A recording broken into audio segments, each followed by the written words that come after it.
Shalom, shalom, bien-aimés dans le Seigneur, que la grâce de Dieu soit avec vous, que sa paix repose sur vous, que sa bonne main soit sur vous. Je suis votre serviteur, le frère Ibi Roland. Ce matin, je voulais qu'on partage quelque chose.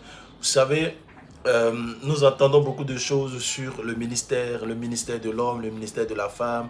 La Bible a dit, Paul a dit, c'est Paul qui a dit, c'est elle qui a dit, c'est elle qui a dit. Et cela pose beaucoup de problèmes dans le corps du Christ. Et ce matin, le Seigneur me met à cœur de vraiment partager ce passage avec vous. Et j'ai dit au Seigneur, je vais arrêter de parler. Je vais arrêter de parler parce que plus tu parles, souvent tu ne fais pas attention à toi-même. Donc il faut aussi faire attention à toi-même. Je vais arrêter de parler. Mais ce matin, il me met à cœur de vraiment parler de ce message. Le message, c'est dans 1 Timothée chapitre 2. Ce verset-là, beaucoup de personnes l'exploitent, mais plusieurs ne comprennent pas la profondeur et on essaie de remettre en cause ce que Dieu dit. Mais ce verset a une portée très, qui va même jusque dans l'éternité. Il a dit, verset 12, 1 Timothée 2, verset 12, « Je ne permets pas à la femme d'enseigner ni de prendre de l'autorité sur l'homme, mais elle doit demeurer dans le silence. Je ne permets pas à la femme d'enseigner ni de prendre de l'autorité sur l'homme, mais elle doit demeurer dans le silence. » Verset 13. « Car Adam a été formé le premier, Ève ensuite, et ce n'est pas par Adam. Et ce n'est pas Adam plutôt qui a été séduit. Ce n'est pas Adam qui a été séduit, mais ce n'est pas Adam qui a été séduit, c'est la femme qui, séduite, s'est rendue coupable de transgression. Je ne permets pas à la femme d'enseigner, ni de prendre de l'autorité sur l'homme, mais elle doit demeurer dans le silence. Car Adam a été formé le premier, et Adam a été formé le premier, Ève ensuite.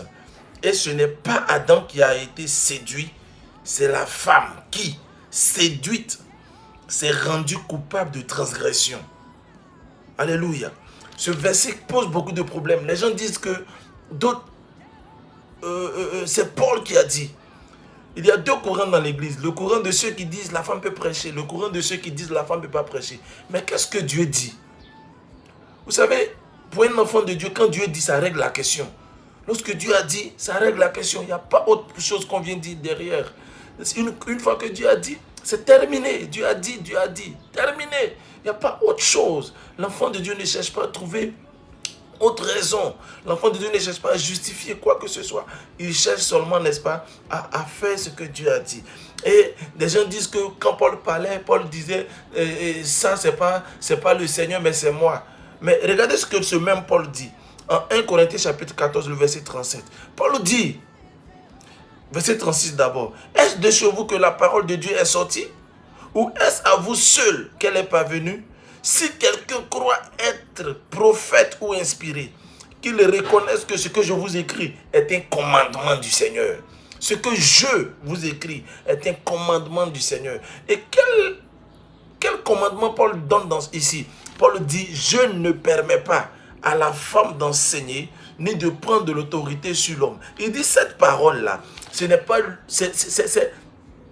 que si quelqu'un croit être prophète ou inspiré, que la personne sache qu'en réalité la parole ne vient pas de lui, Paul, mais elle vient de Dieu. Et cela est un commandement du Seigneur. Et comme c'est un commandement du Seigneur, pour tout enfant de Dieu, toute personne qui se reconnaît en Dieu, toute personne qui reconnaît Jésus-Christ comme son Seigneur et son Sauveur, doit dire Amen, doit se mettre au garde à vous. Quand Dieu parle, enfant de Dieu, on se met au garde à vous. Il y a des gens qui disent non, il y a eu des femmes, il y a eu Junias, il y a eu ceci, il y a eu cela. Bon, aujourd'hui, on va trop rentrer en profondeur, mais on va apporter par la grâce de Dieu des éclaircissements à certaines personnes qui souvent confondent la fonction et le ministère. Nous parlons de ministère. Le ministère ici, il s'agit d'enseigner, il s'agit de s'aimer. Le ministère vient pour ensemencer la terre. Le ministère vient pour apporter, n'est-ce pas, un fruit, porter un fruit en terre.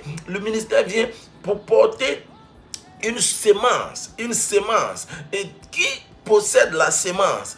Dieu a mis en l'homme la capacité de s'aimer. L'Église est à l'image de Christ. L'Église est à l'image de Christ. L'Église est à l'image d'un foyer, d'un couple. Il y a l'homme, il y a la femme. L'Église est à l'image d'un foyer. Dans le foyer, c'est l'homme qui a la sémence et la femme est celle qui est ensemencée. La femme est celle qui est ensemencée. Elle est la terre. Elle est la terre. Et l'homme est la sémence. Elle est le semeur. Et il a la sémence. La Bible dit un semeur sorti pour s'aimer. Et l'homme vient pour s'aimer. Et lorsque Dieu paraît à l'homme, lorsque Dieu se révèle à l'homme, Dieu prend la forme humaine, la forme masculine. Dieu ne prend jamais la forme féminine.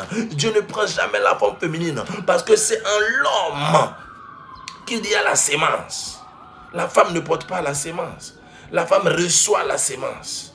La femme ne possède pas de sémence en elle-même. Elle la reçoit. Et quand elle la reçoit, elle l'entretient. Et quand elle l'entretient, elle est transformée par cette sémence. C'est cela, bien-aimé. Je ne permets pas à la femme d'enseigner. Ce n'est pas une parole en l'air. Je ne permets pas à la femme d'enseigner. Ce n'est pas un truc comme ça que Dieu a dit. C'est une parole profonde qui a des conséquences jusque dans l'éternité. Deuxième chose, ce que nous devons savoir sur ce verset. Il y a quelqu'un qui a dit, mais c'est quoi le sexe du Saint-Esprit? Écoutez, bien-aimés, nous n'allons pas aller jusque-là pour dire c'est quoi le sexe du Saint-Esprit. Le Saint-Esprit, c'est un masculin.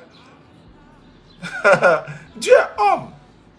Le Saint-Esprit te couvrira de son ombre. Et la femme sera enceinte.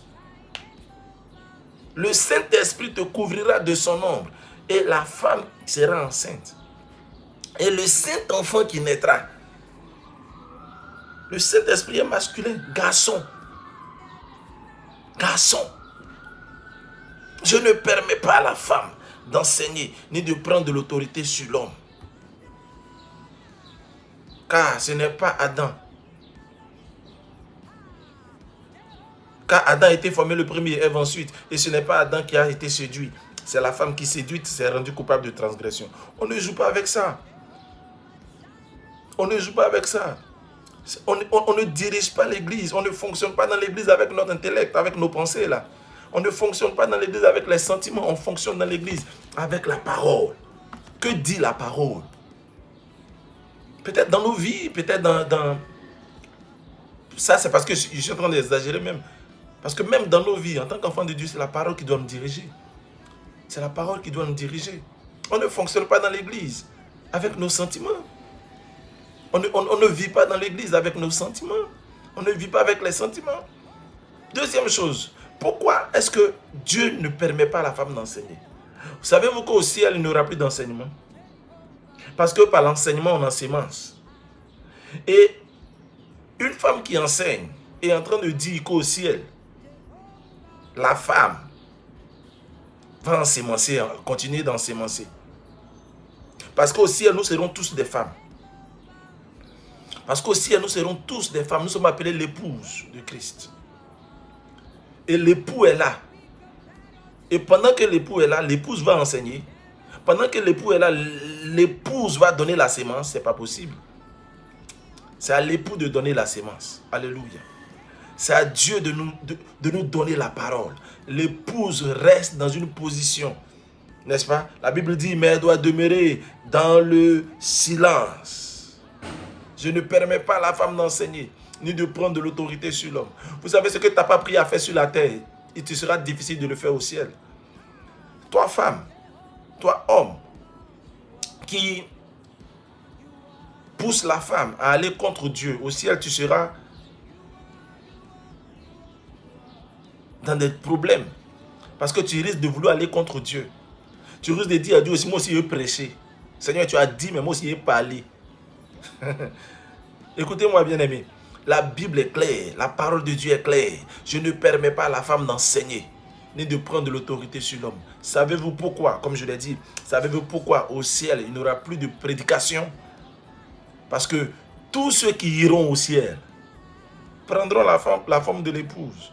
Or, la forme de l'épouse doit rester dans le silence. L'épouse doit rester dans le silence. L'épouse n'est pas appelée à parler, à prêcher, à enseigner l'homme. L'épouse doit rester dans le silence, le silence, le silence. Alléluia. Que Dieu te bénisse abondamment. C'était une petite exhortation de 10 minutes. Que Dieu te bénisse, que sa grâce soit avec toi et qu'il te donne de vraiment triompher en toutes choses. Que Dieu te bénisse. Nos passages, c'était 1 Timothée chapitre 2, verset 12 à 13. On va prendre même le verset 11 à 14. Le verset 11 à 14. Et 1 Corinthiens chapitre 14, le verset 36 à 30. On peut aller jusque même à 40 si vous voulez. Mais nous avons lu seulement le verset 36 à 37. Que Dieu vous bénisse. Femme, demeure dans le silence. Adore ton Dieu. C'est ton Dieu dans le silence. Tu n'as pas besoin de prêcher pour servir Dieu. Tu n'as pas besoin de prendre autorité pour servir Dieu. Autorité sur l'homme, bien sûr, pour servir Dieu. Ton autorité doit le prendre sur les démons, pas sur l'église, pas sur les hommes. Que le Seigneur te bénisse, que sa grâce soit avec toi, que sa paix soit avec toi. Je prie que tous tes combats, l'Éternel se charge de tous tes combats et qu'il te fasse triompher en toutes choses. Que Dieu te bénisse abondamment. C'était votre serviteur, le frère Ibi Roland. Shalom.